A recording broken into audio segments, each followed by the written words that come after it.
Chair Griffith. Nobody's questioned whether there's a need for regulation. The question here is, of course, the proportionality of those regulations. And not even Natural Resources Wales agree with your Minister's approach for a whole Wales designation. And it's certainly been a matter of concern and correspondence for a huge number of my electors. Now, I raised with the Minister last week in questions, serious questions about the evidence base that the proposals that we've seen thus far are based upon. And we really need an opportunity, I think, when the final regulations are tabled, to really robustly test those here in this chamber. You told us that a statement will be made shortly. I'd like to think that this government isn't as cynical as to slip out a written statement over half-term. At the very least, in the interests of transparency and accountability, we should have an oral statement here. Anything short of that would be a dereliction, really, and wouldn't be acceptable. This is the single biggest issue that I've had correspondence on from my electors for many, many months. If you just try and do it that way, I think that would be abhorrent.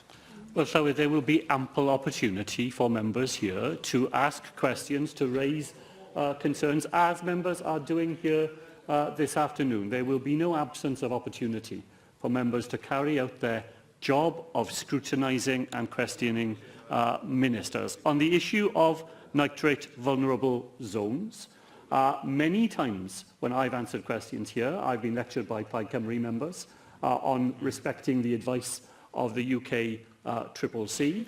And the member will have seen the advice of the UK CCC on the 23rd of January 2020 in its land use policies for a net zero UK. The very first policy that it says we have to introduce is low carbon farming practices, and it says that before 2023 the extension of nitrate vulnerable zones must be extended to cover the whole of the United Kingdom. Now, he shakes his head there because he wants to be selective. You see, he wants to lecture me about making sure that this government takes the advice and acts on it, and then accuses us of not acting quickly enough on it. But when he doesn't like their advice, he wants us to reject it. And we won't be doing that, Llywydd. We rely on the advice of the UK CCC, and their advice on this issue is clear and explicit.